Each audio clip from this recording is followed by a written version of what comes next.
like every week it's the same percentage that goes up Oh, at you a time, can't and you capitalize can. on that. Okay, Well, so they're if there gonna is, find if out. you, if an investor identifies a pattern in the stock market, the example we made was that the stock is higher on Monday or whatever, one of those days.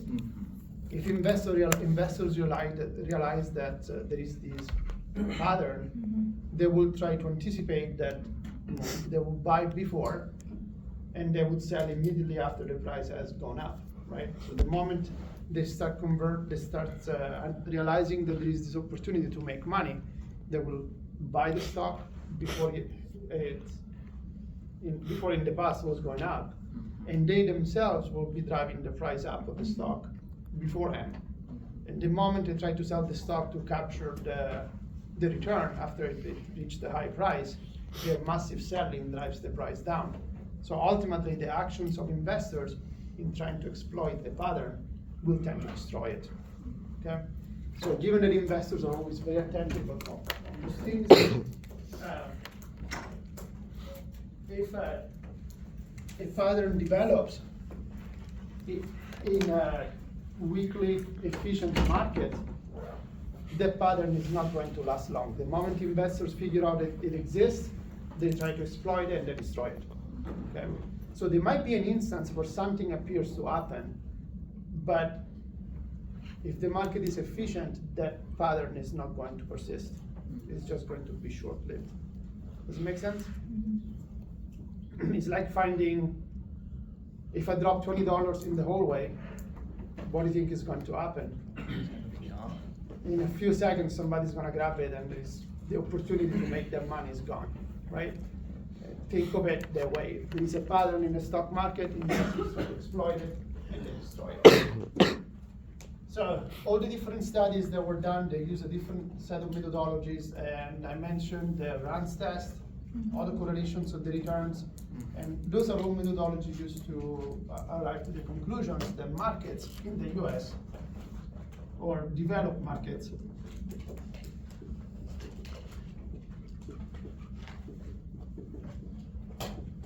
are efficient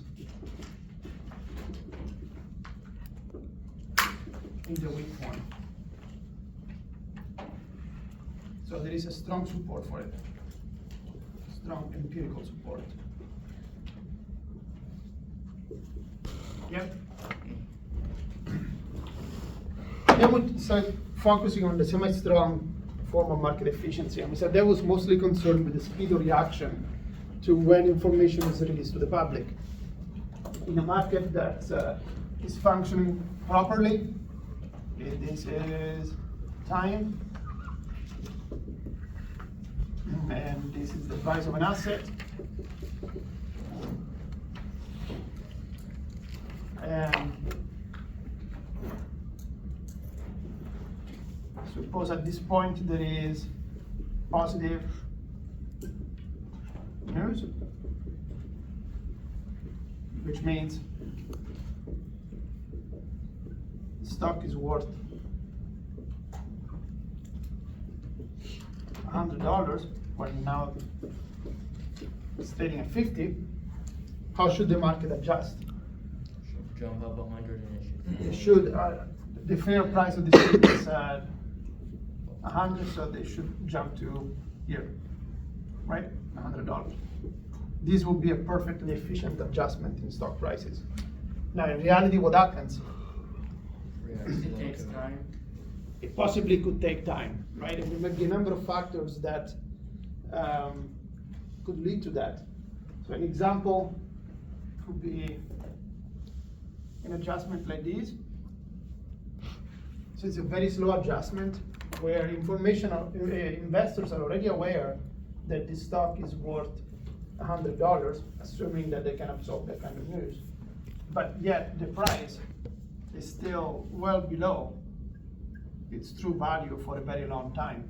So from the moment this news has arrived and the time the stock price achieves its true value, so that means that the news is absorbed, there is all this time where investors could earn possibly abnormal returns.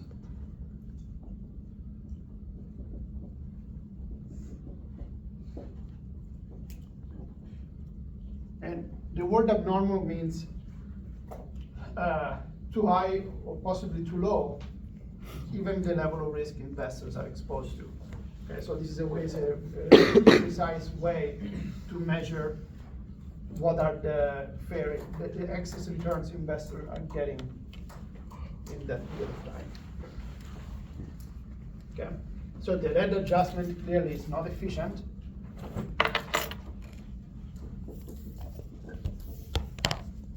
The green one, of course, is the extreme of efficiency where prices adjust instantly.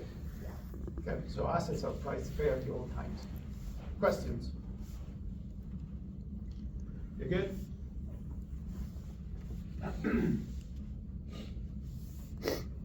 So last time we talked about different scenarios. One of them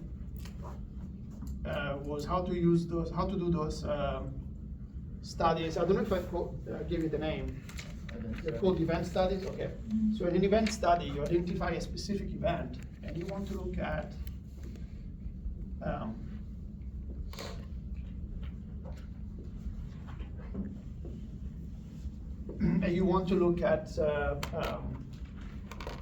how the returns of assets behave around the particular event. Okay. So this is 0, meaning event day. And those are the normal returns. So there are different ways to represent a graph, but what I'm graphing is actually the abnormal returns. Sometimes, depending where you read, they give you the cumulative abnormal returns, so they have them together. Those are just straight abnormal returns. So in a perfect scenario, there should be so the days leading to the event, there should be no abnormal returns. The returns are normal, they're average for this particular set of assets. Then let's suppose this is a good announcement on this day. Immediately after the announcement is made, there is a jump. So the stock has a return that is in excess of what is expected of it on normal days. Because this is a special day, the announcement is made and it's a good announcement. And then immediately after, the days leading to it, the stock goes back to behave normally. Okay. So this is the way news should be absorbed by markets. But there are instances where you get these.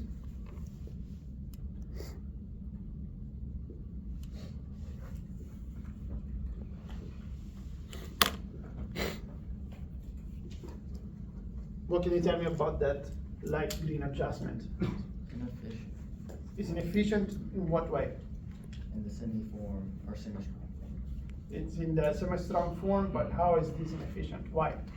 Oh, it's because people were reacting really early or really late to it.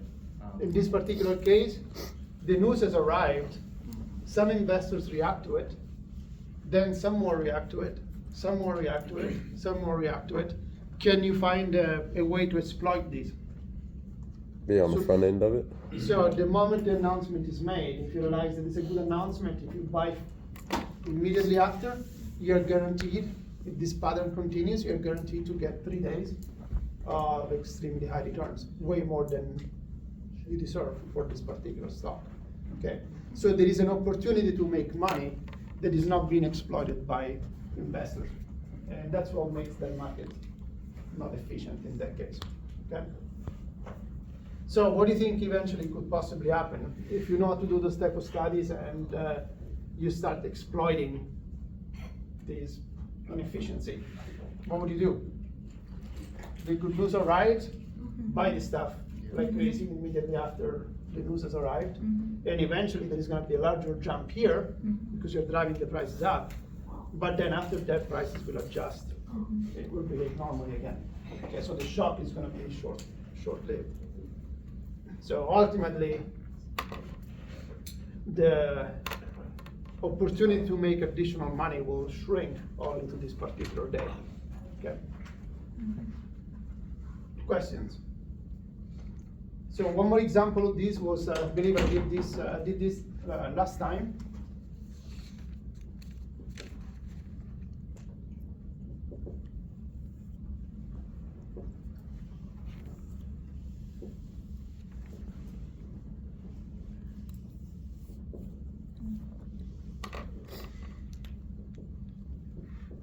So this is the red one.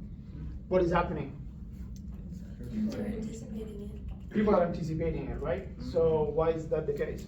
Insider trading. Either they are incredibly good at forecasting, or something weird is going on. Some investors are aware of that the presence of this information that is supposed to be released on this day, so it's leaked out, and some investors are exploiting that. Okay, so those are exploiting it, that are aware before the news is released.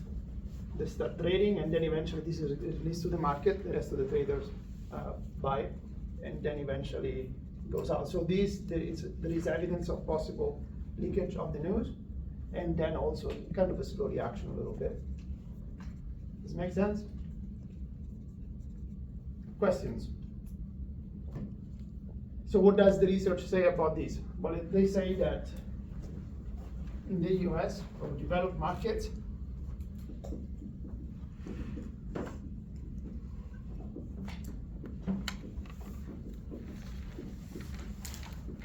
are efficient in semi-strong form,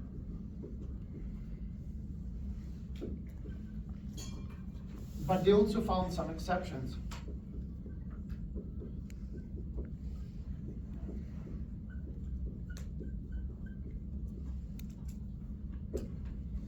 Yeah, there are some exceptions to it, and we're going to study them in the next chapter, or between now and the next chapter.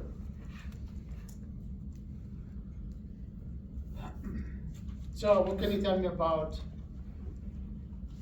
investors in the US? Do they react quickly or slowly? Quickly. If markets are efficient in the semi-strong form, as evidence suggests, investors tend to react quickly. Now, we also need to define what quickly means, because Within hours? yeah, it could be hours. And is that a long time or a short time? It depends. I mean, as time goes by, the Isn't it just any reaction time? times are getting smaller and smaller. Yeah. So they did some studies where things were overpriced for months, but those studies go back to 40 years ago. A lot of things have changed in 40 years. Okay. So most of the stuff you're going to read in your book is evidence that was gathered in the 80s, 90s, maybe early 2000s. So it's old stuff. And whatever they say about market efficiency and the anomalies, or meaning those exceptions, yes, maybe those held 30 years ago, but if you're investing today, I wouldn't bank on those anomalies to persist. Okay, you need to look at last moment research before you try to explain those things. All right, last, strong form market efficiency. A market is said to be efficient in the strong form if asset prices reflect private, public, and historical information. What is private information? Private information. I have to What do you guess think? it's stuff only the business should know. It's stuff that some people have, some information that some people have, and everybody else doesn't, right? So who are the ones who are most likely to have information that is relevant? People that others work in the have? company. They are insiders of companies. CEO. And so when they do those tests, first of all, they're very difficult to do because you're dealing with information that is possibly available to some but not others. And when they do those tests, they found that if you act using private information, you will make a killing in the stock market. And what is that stops those in possession of private information from making a killing in the stock market, or at least tries? Insider trading rules. and stuff. Regulations, right? So this is the access to private information is so powerful that regulation had to step in to make sure that it was not going to be used in a way that produces a disadvantage to the rest of investors. Okay? So are markets efficient in the strong form? No, because asset prices do not reflect private information. That's why those who have that information could exploit it. So markets are inefficient in this form.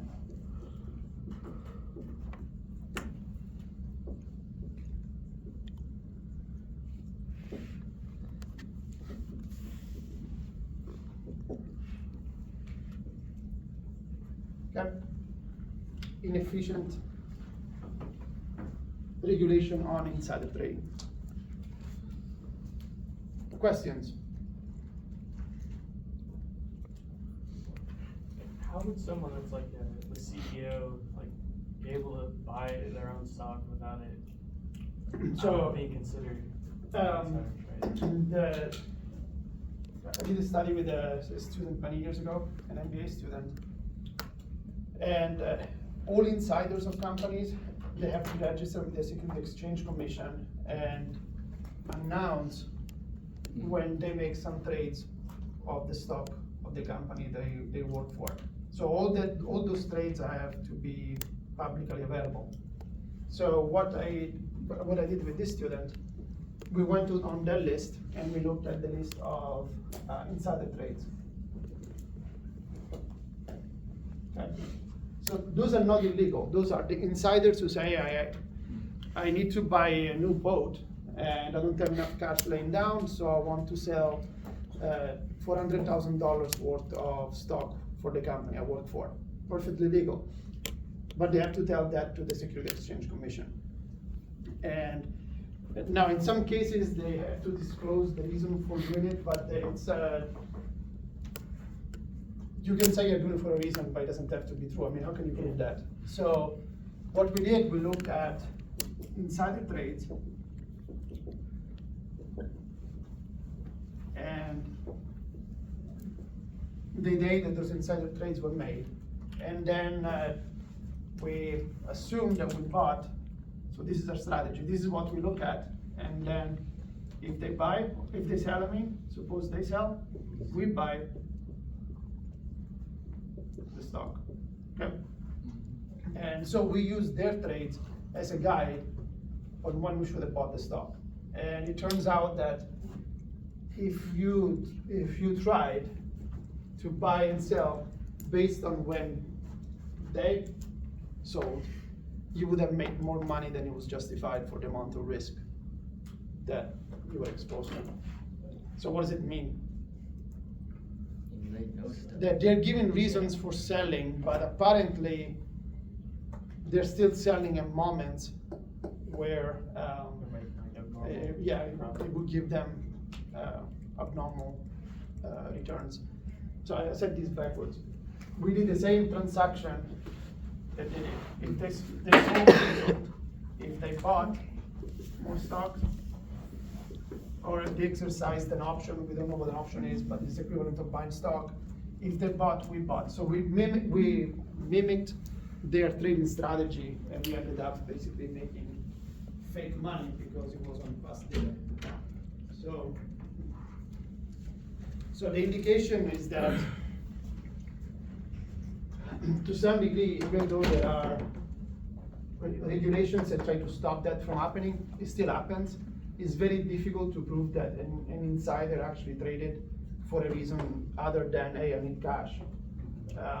So how do you do it? So there is a cost. If you're a prosecutor, there is a cost in prosecuting cases like that. If you're dealing with the CEO, he's probably going to have access to pretty decent lawyers. And how much is it going to cost you to prosecute a case like that? Probably it's not worth it. And, I mean, as a prosecutor, you're going to end up probably losing, and it doesn't look good for your career if you lose cases. And if you piss off people with money. So then That's pretty much the way it goes. So people that Are you recording that? Can you delete that part? Rewind it. So, yeah. So for the people that do get caught, are they just like caught like openly saying they're doing insider trading? Like what's the famous woman's name? Martha Stewart Martha was Stewart, caught, yeah. but that was because she was intercepted in phone conversation. Yeah, that's what I mean. And So so that- that was, They I had guess she hard was proof. particularly careless in doing that. And also her case was kind of controversial and, she didn't go to jail, she went to a country club. If I get caught doing something illegal, I'm not gonna go to a country club. Yeah. So, there is different ways to deter this. Okay. So, questions? So I'm gonna get fired, Alright, so are financial markets efficient? Typically in the US developed markets, and the weak. What is the favorite answer of an economist? When Depends. you ask him every question, what answer do you get from an economist? It depends. It depends. So get used to that. Every time somebody asks you a question, just say, well, it depends. Don't commit, ever. So why? Depends on what? Depends on which type of. Depends form on you want. what kind of information we are talking about, right? If you're talking about historical information, yes, US markets and developed markets are efficient with respect to that. They're efficient in terms of semi-strong, in the semi-strong form, meaning that if you're looking at historical information and release of news, markets adjust relatively quickly. Although there are some instances where this level of efficiency breaks down a little bit. What about if you have possession of public information, private information, you have possession of private information, absent any ethical and legal issues that come with that, would you be able to make abnormal returns in US markets? Likely. Yes. Why? Inefficient. Because markets are inefficient with respect to private information. So private information is available to be exploited in asset prices, but it cannot be exploited because there is regulation that prevents it from happening. Does it make sense?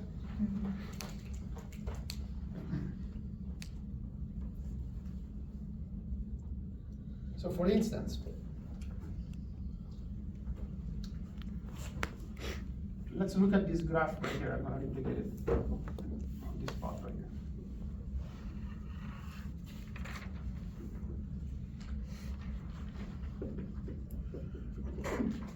I told you the story when I was working with General Electric, where one of their combustors of their turbines was breaking off a little bit, right?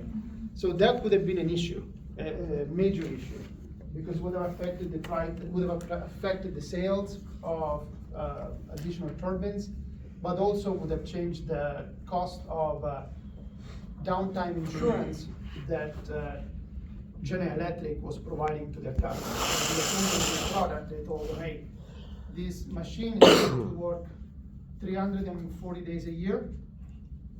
For 20 days, expect downtime for maintenance and stuff like that. Well, if they have to take those combustors out, the machine would have been out for like 3 months. So it would have financially, that kind of news, if that was an actual massive problem, would have been would have not made investors very happy. So suppose this was the price of GE. And at this moment in time, we realized that, hey, there might be a problem. So if there is a problem, what can you say about the value of the stock? Should decrease. It should go down, right? So let's suppose the problem is as bad as we think it could be. Well, it could drop the price by, say, 20%. So at this moment, this information, this news arrived and it was private. How many people knew about it? At the time, the CEO of GE was Jack Welch. He was aware of that. The guy in charge of the division for power systems was aware of that. And then there was another 25 people in the room that we knew about it. So a total of 27 people, possibly. We met, discussed the issue, and now let's assume that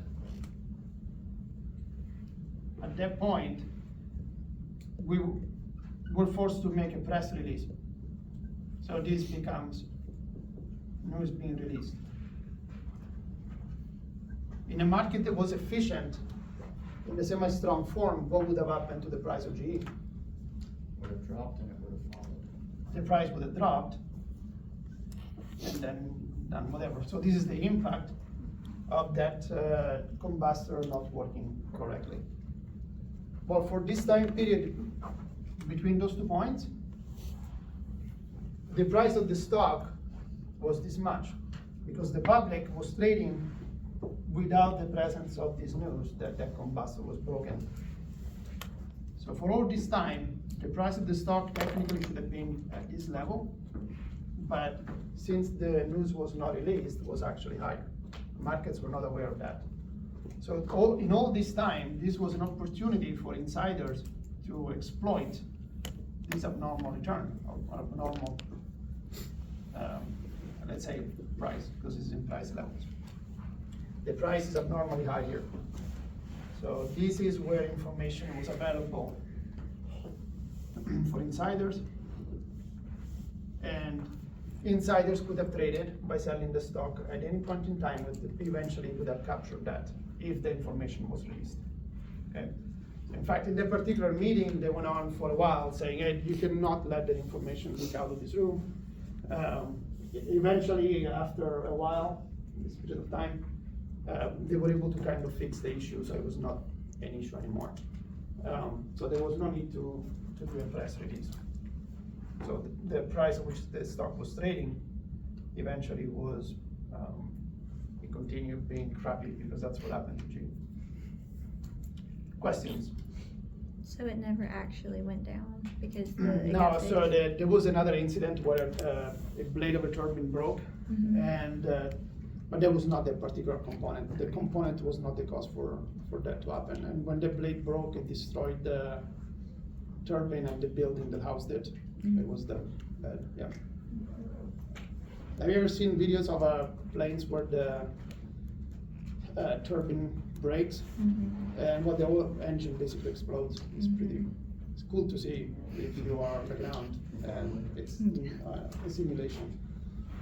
Questions? All right. Does that make me So, question how live leak affects stocks? oh, what? You know what live leak is? What? It was one of those sites where they uploaded a lot of those kind of things that you might not see on YouTube like that, tragic event stuff, but they're out of commission now, I believe. Yeah, it makes me wonder how those affected stocks very. So those are the ones that affected it. And I mean, if you want to do a study on that, well, you need more data. What we had was pretty small. A small data set was mostly an exercise, but ended up getting published somewhere. All right. So this is going to tie to the next chapter. Every time you're trying to measure an abnormal return,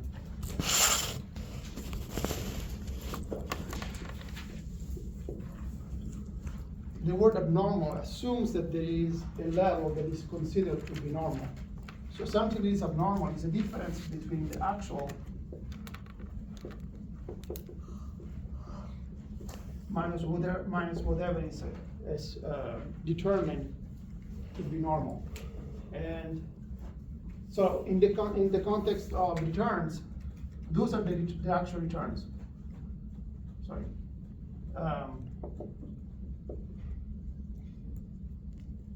Those are the returns produced by stocks. But how do we know what are the normal returns? Well, Estimation. we need to estimate them. So to figure out what the normal returns are,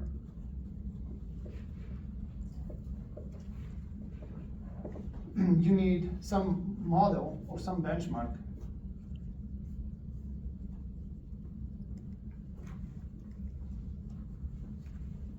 Okay. You need some benchmark or some model that you use to predict what returns should have been in that particular instance. So what is the model that deals returns that you know about? You only learned one. Has 4 letters in it. Contains a beta. It's the capital asset pricing model. So Yeah. typically the way they estimate those predicted returns for the particular stock, they use the capital asset pricing model. So they look at the risk-free rate, they are the bet of the stock, the returns on the market on that day, subtract the risk-free rate. So on a particular day, they look at how the market is done, they look at the T-bill rate, they look at the bet of the particular stock, and they use that to estimate what the return of the particular stock should have been on that day. And then if the actual return netted out of the estimated value is different than 0, then they say the return was abnormal.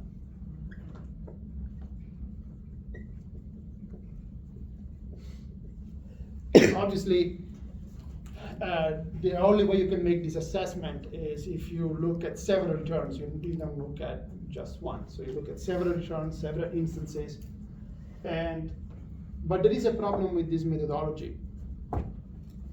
Can you criticize it? Can you tell me why?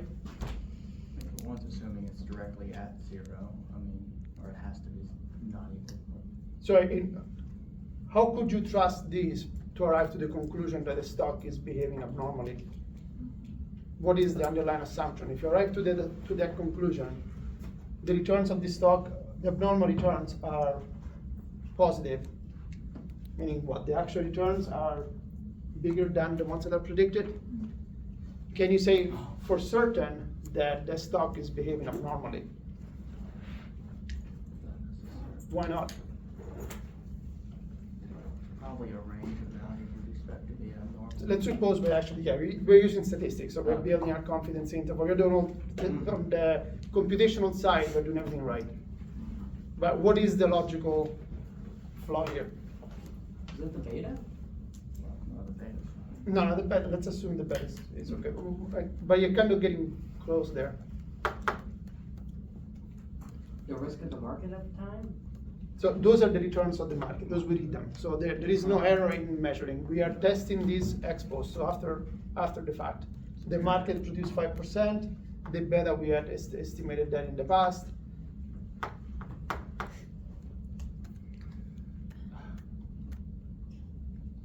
So let's assume I'm going to decide whether you pass this class or not based on how you score in your test, but relative to how my Finance 3333 does in my class. Is that right? No, Is it fair? no, Why not? because that, yeah, So I'm using a benchmark that possibly is flawed, right? And well, this is the benchmark. This model might not necessarily work.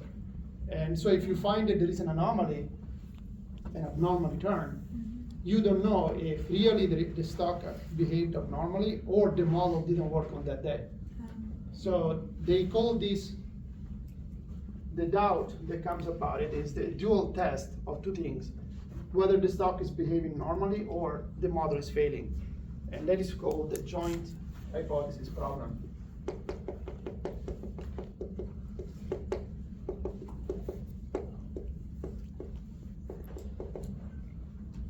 The joint hypothesis problem. Every time you do a test that requires a model as a benchmark, you're doing simultaneously two tests. One, whether the asset is behaving strange, or if the model is failing, and you don't know which one is which. Does it make sense? So later on, we are going to cover anomalies, and the anomalies are instances where those returns don't behave normally. They take those anomalies as evidence that perhaps markets are not efficient. But be aware that, first of all, those results are old. This is all studies that were made. And also be aware those studies are affected by that limitation. Okay? And the capital asset pricing model was developed in 1965, 1968, somewhere around that time. So it's a pretty old model.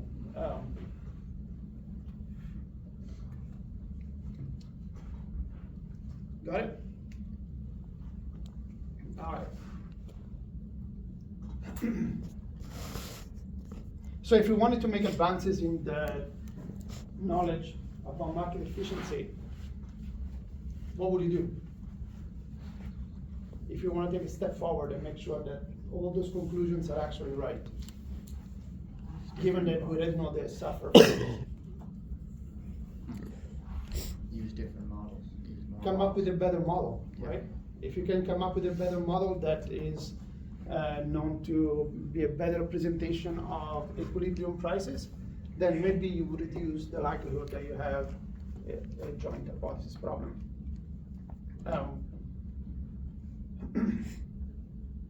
So when I did my my dissertation to get my PhD, this was pretty much the topical research I was doing. I was kind of interested in looking at the reaction times when prices, when news arrived.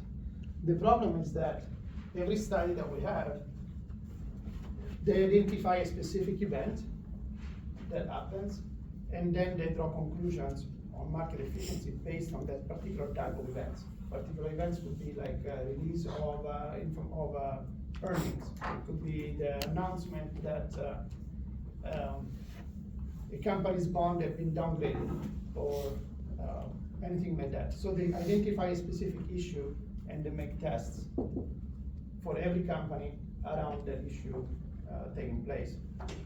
So any conclusion that they get, assuming that they are okay, they don't fall in that trap, the joint hypothesis trap, their conclusions are only limited to that particular type of event, which is very, very a very small aspect of real life before you draw to a conclusion about market efficiency. Also, at the same time, while a particular event is happening, there is a lot of other things that are taking place. And like, you know, the macroeconomic announcements are made basically of one type or another. They're made every other day or so on average. Then there are macroeconomic announcements that take place abroad. Most companies are international, so whatever happens in Europe is relevant for them. So there is a lot of confusion, a lot of news arriving at the same time. And so I wanted to figure out a way to test the speed of reaction without relying on a specific news. Just pick any news that arrives. Markets will know if it's a good news or bad news. They're smart enough to figure that out. And also I wanted to measure how quickly this adjustment took place, but without specifying the individual events. So one of the things that I learned when I was doing, that's actually one of the classes I failed when I was in high school, was trigonometry. And do you remember have you ever taken trig? You know what sine and cosine are? This is a sine. Yeah. And it's characterized by amplitude and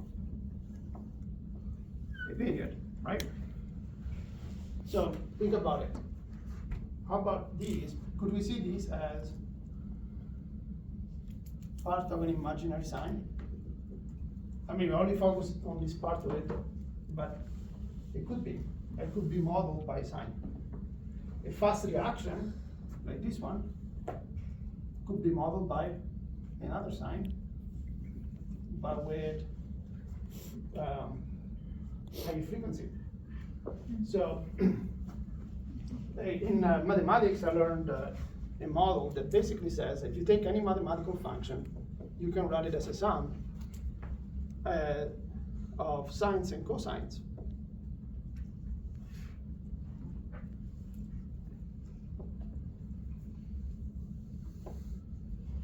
And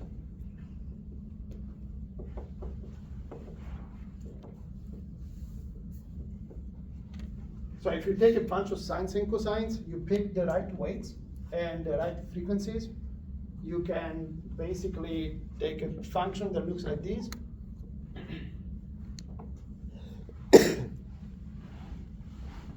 which doesn't even have a name, it's just the function. But you can take enough of those sines and cosines and mimic its behavior. And if you take enough, you can mimic that in an incredible precise way. And now this is used in electronics. I don't know if you still use the radio, but in the past radio was not digital, it was analog. And so essentially, a radio signal was composed of two things. There was one wave at a very high frequency, 100 megahertz. And then to this, they added the sound. The sound part was one wave that was something that looked like this, like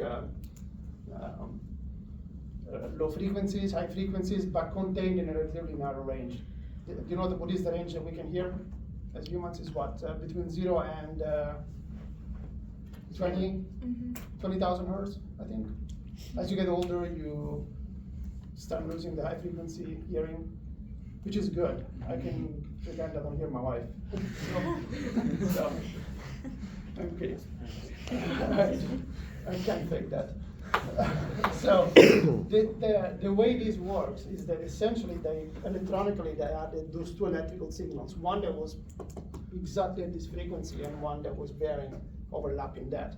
Then you get your antenna, and there is an electric circuit that strips these out of the overall signal, leaves you with that, and this is the one that goes to the speaker. That's pretty much the way it works, obviously. So by using these, I was able to look at the returns of assets. So those are the returns on a given day. Divide the trading on that day, like every minute. Those were minute by minute observations for a day. And I was able to apply a filter like this one and come up with a graph. This graph broke the frequencies in terms of the amplitude and frequency, low frequency, high frequency. Now, if markets are very efficient, what would be the frequency of their adjustment? High frequency meaning really tight waves or very long waves? They're going to be very tight. Yeah. And so by plotting this thing, I just said, well, on a particular day, was characterized mostly by low frequencies, meaning that regardless of what information arrived on that day, even though there was information overlapping, investors were reacting relatively slowly. Now, what do we say about the efficiency of markets over time? They got better, right? Investors are able to process information faster. Computers are now, what you have in your phone in the past used to be like something as big as an apartment. So computational efficiency has improved, and over time, this is what happened. So I just by going from the 90s to late 90s to about 2008, there was a change in this. So the concentration of adjustments went from being mostly slow to equally represented between high frequencies and low frequencies. Now, this particular representation actually means that the returns are unpredictable.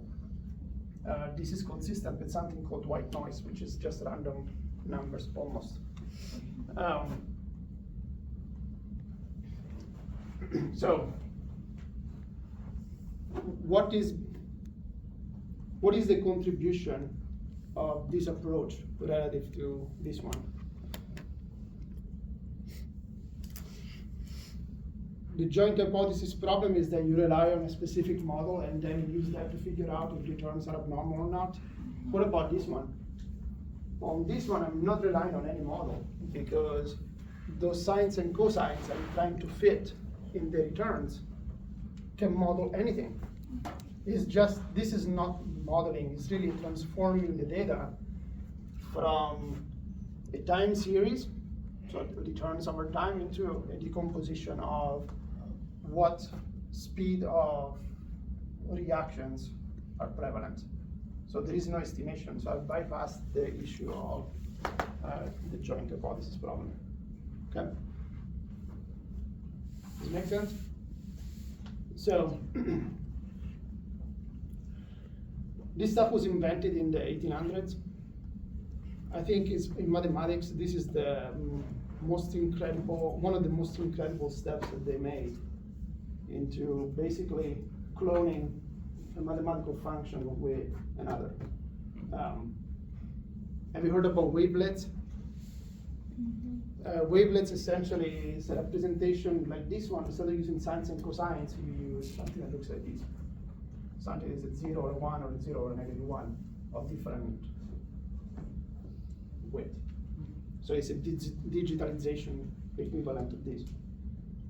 So when I did this stuff, this methodology in finance was used maybe in finance and economics, maybe 90 studies overall. Spanning from 1960 all the way to 2008 when I did this stuff. And only 90 people worldwide had done this type of stuff.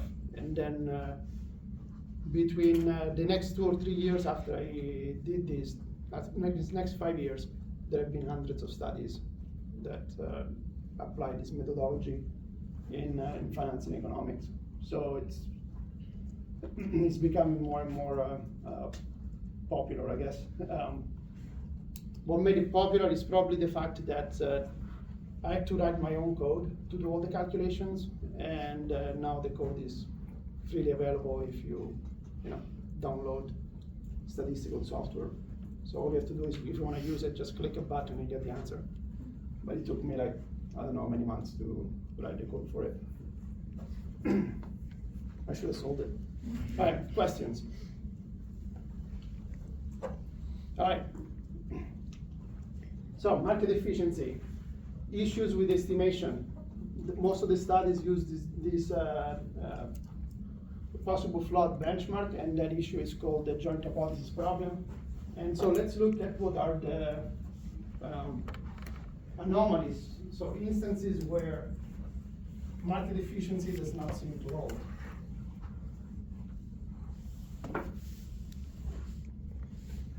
So I'm going to give you a list. I'm going to just say a few words about it, and you need to read up in the textbook. So the warning I want to give you is that most of the studies are old and may not necessarily hold today.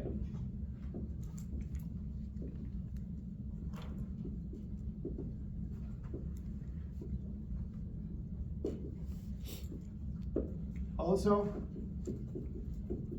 almost all of them use the traditional methodology, and they have the joint hypothesis problem.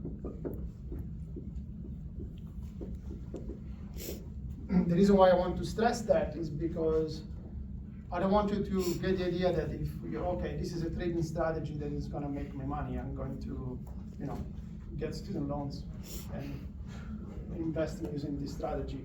Don't do that. But be aware that those things exist. So the first in the list is mergers and acquisitions.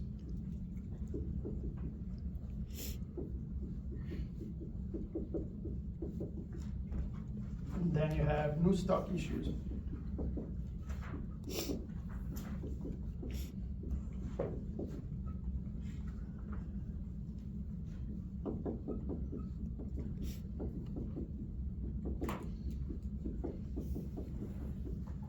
Exchange listings.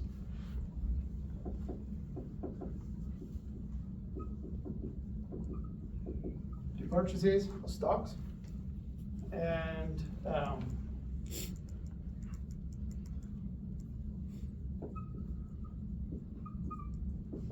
low PE.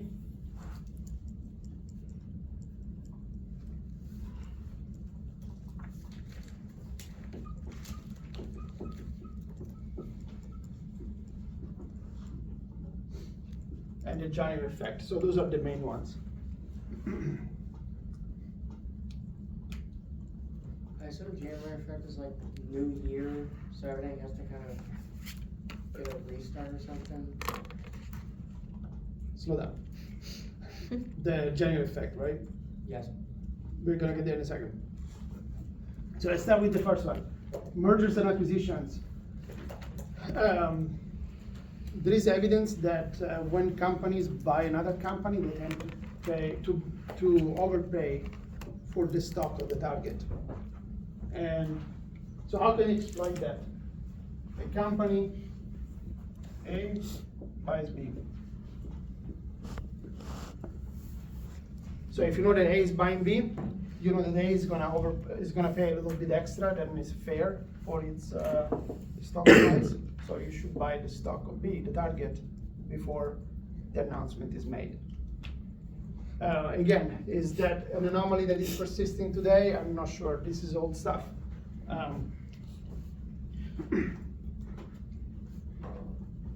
Every time a new stock is issued,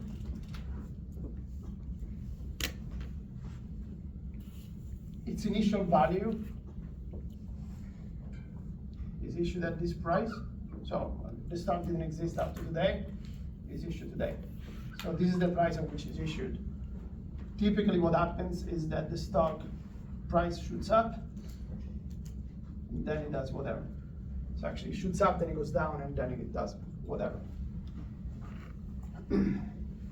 So if you know that a company is issuing stock, most likely the ones who get to buy it first can experience a rapid increase in price, and then eventually that stock is going to level off. We talked about that when we were in Finance 3333 during the IPO process, and we said that there is a reason why this could happen. What is it? Who's involved in the IPO process? The investment bank, and the investment bank is the one that gives a quote for the stock price, right? And the investment bank has an incentive to underpay for that particular stock, because then when they sell it to the investing public, they can capture a little bit of a profit. So there is a logical explanation of why this is the case. Now, this spike does not persist for a long time, even though if you look at some of the studies, they say that it persisted. In today's markets, this behavior is not as long-lasting as it used to be. So, who are the ones who can exploit this? So the ones who make the most money are the ones that get to buy here and possibly sell here, right? So who are the ones that are the most likely to capture this? Small investors or large investors? Those are the large investors who have a relationship with the investment bank, and they can be the first ones to buy, okay? So before you say that something is an anomaly, you need to identify that there is something strange going on, but also that type of behavior needs to be exploitable by investors. If there is a mispricing by 1/10 of a cent, but statistically significant, is that something that you will go to the trouble to exploit if it's a fraction of a cent and the stock doesn't trade that much? No, it's just something that is gonna stay there. It's not worth the effort for. So in some cases they call that an anomaly, but in reality it's not something that investors would have an incentive to act on. So it's not an exploitable one, and it's not an anomaly after all. Every time a stock is added to an exchange or removed, delisted from an exchange, the stock price either jumps up or it drops, and then mispricing persists a little bit. Why is that the case? What do you think? If a company is added to an exchange, You have more buyers or more people able to buy it. so what is the word for that?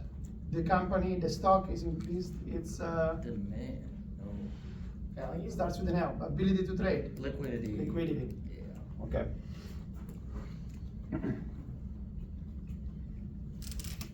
Repurchases. Yeah, in many cases where companies repurchase their stock, the price tends to jump up a little in the following periods, tend to stay a little bit high, so the returns are a little bit abnormally high. I think of all the effects, this is probably one of the weakest, one of the weaker ones. Low PE, what is the PE ratio? Price tag, equity, Price, what's E for? Earnings.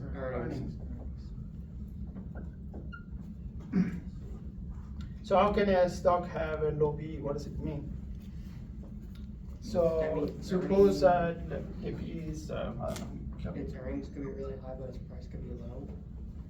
So if the P ratio is 3, I'm making those numbers up, the average for the industry is 10, that means that for this particular company, $1 in earnings, if you buy the stock, you pay $3 for it.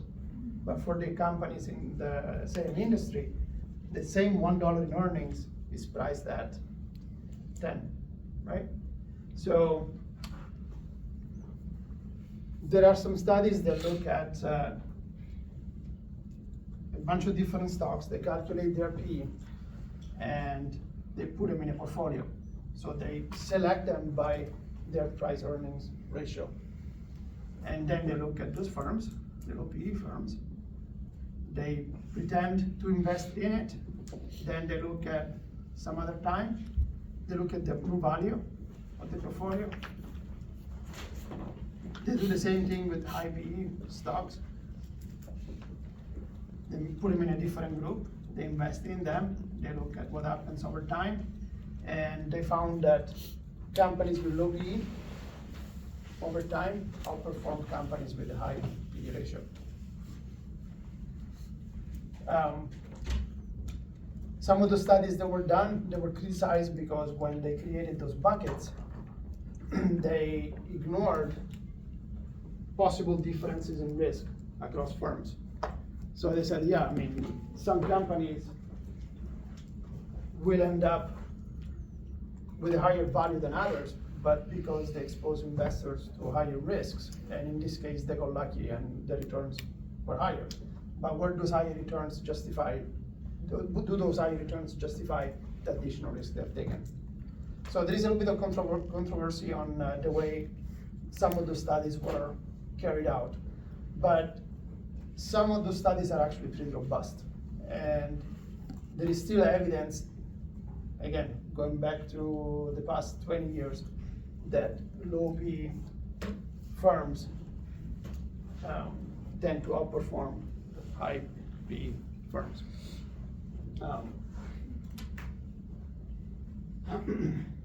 The last one, your favorite, Jenner effect. So what is the Jenner effect? Ever heard of it before? I think I've heard it a few times before. Accounting related. I would assume. So let's suppose those are two of my investments.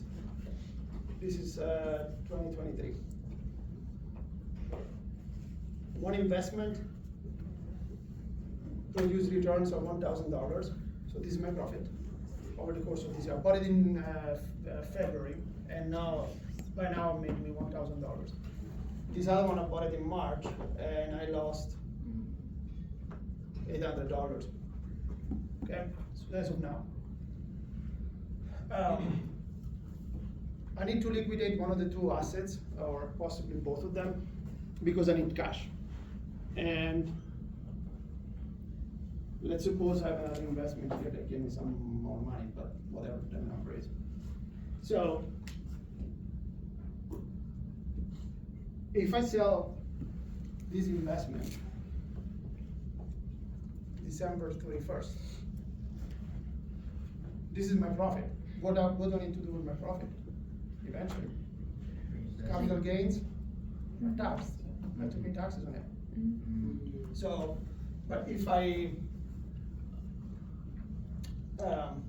maybe sell both of them, I realize a profit here, I realize a loss here, and I'm gonna be taxed only on $200. Now, perhaps the value of those assets exceeds my need for liquidity, and so maybe if I don't want to sell these necessarily, I can go and buy it back in the next year.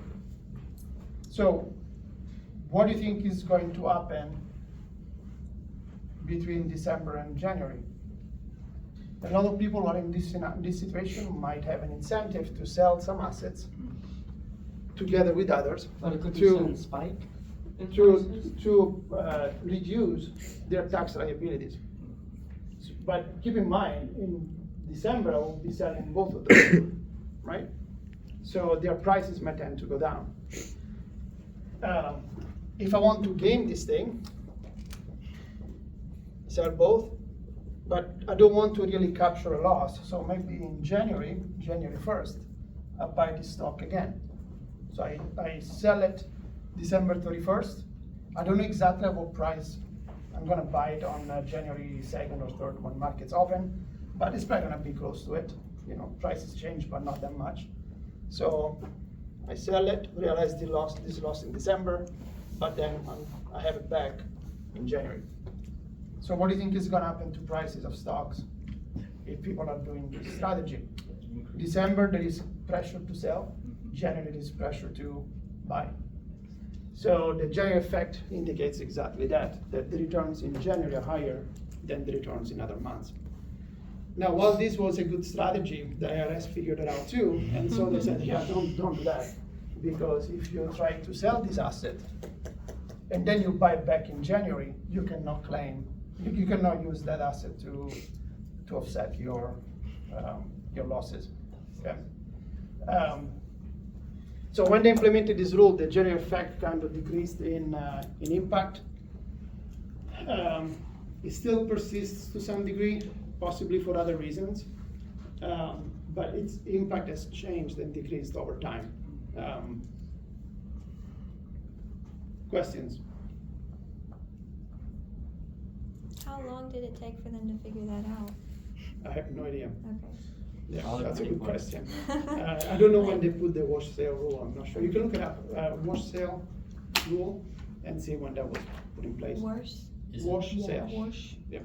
Isn't it like you have to wait 30 days before you can buy it back again? Yes, there are some restrictions. So by giving you an additional amount of time now between the time you sell, so if you do this between December 31st and January 1st, or January 2nd, whatever, when market opens, you have some uncertainty about the new price at which you can buy, but that uncertainty is not going to be that big.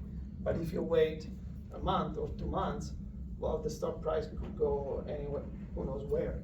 So that is the uncertainty about what the next price is going to be may be enough of a deterrent for people to avoid doing this strategy. Okay, but there are ways around it.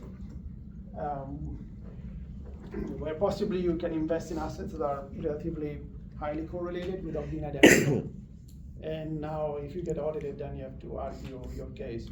But there are ways to kind of bend that. Did you find it? Well, it's looking at the revenue ruling for 2008. IRA transactions can also trigger the wash sale ruling. So I meant the only number I've seen is 2008, but that That's seems what, yeah, kind it's of before late. that. Yeah. Yeah. Questions? All right. That's it on this chapter. That was fast.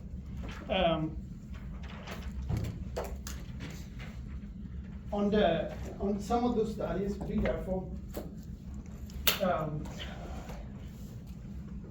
Especially studies that use this methodology, where you identify a characteristic of assets and you create a portfolio. It's 1921. 1921, so Mhm. IRS was smart already. Mhm. What time is class over? 12:15. Okay. 7. Because I'm so hungry, I mean, I just. Yes. Yeah. Agreed. But I want to move forward a little bit because I need to go to a conference and we're gonna skip 1 or 2 days of class in November, early November, so, and it's gonna be right before your exam, so I don't want to get behind. So some of the studies that identify a characteristic of an asset, and based on that, they create buckets, like they did in here. They create a bucket characterized by low PE, another bucket characterized by high PE, and so forth. Then they pretend to invest in some fake money into one portfolio, same money in another portfolio, and then they check which one gave them more money at the end. Those type of studies have another limitation besides the joint hypothesis one, and it's something called survivorship bias.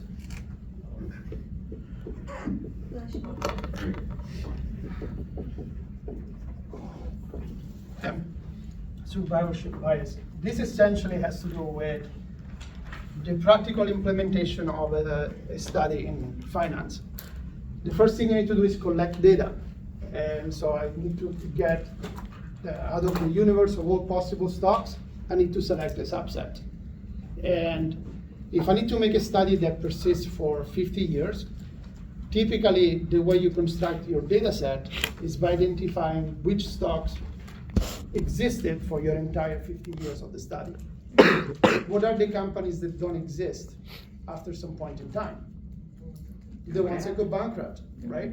So this is an issue when they make those studies, they picked companies up front Already exists. that existed throughout the entire trading period.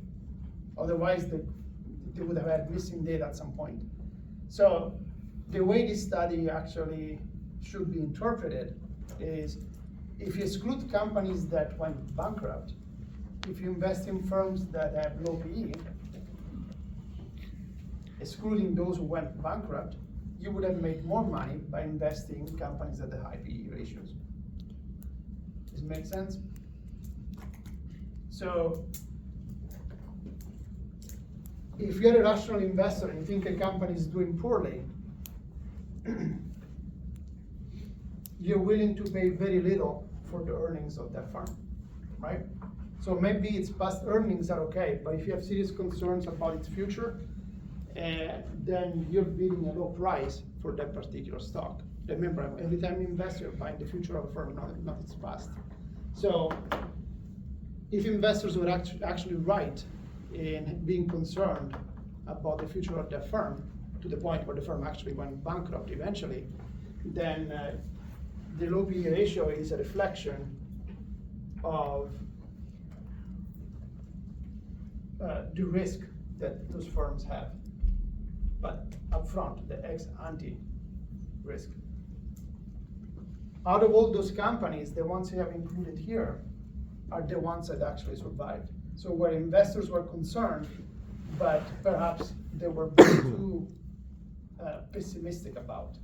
They had concerns that did not materialize. So this is going to be a completely biased sample. Does it make sense?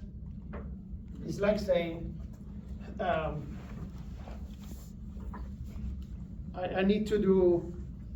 we need to show the UT system that finance students know finance. So the way I'm gonna do it, I need to pick, we cannot give a test to everybody because there are too many numbers.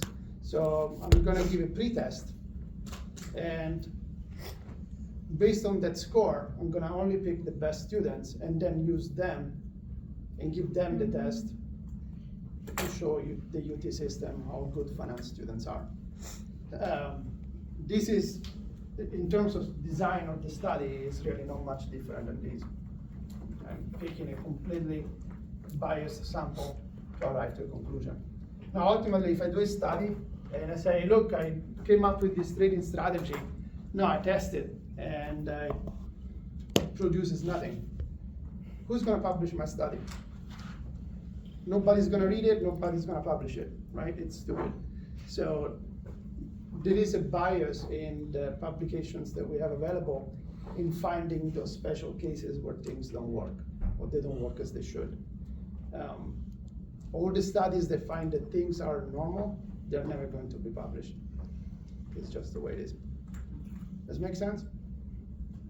So the next chapter that you're mostly gonna do on your own is the chapter on behavioral finance. And behavioral finance looks at those anomalies and they say, wait a minute, there are instances where markets didn't work right, but maybe the model that you used is biased because it omits some factors, some things that investors consider when investing that is not captured here. Like for instance, if you're given a choice between investing in company A and company B, those companies are identical for every possible metric, except company A uses child labor and company B doesn't. It makes playgrounds for kids. Those companies are identical. Which one would you invest in? Probably. They're identical. than neither one? Probably The B. answer is supposed to be easy. Yeah. Should be B. They are identical. It should be B. Should be B. Yeah. You choose B. You're not okay. Good. We like playgrounds. So in your selection model for investments, there are some factors that are not captured by beta. This beta does not have a metric for what kind of workers are they using. So that's pretty much the argument that they make. But instead of using this particular example, they focus on psychology of investing. So it's kind of interesting to read, kind of goes away from the math a little. So, have a good weekend.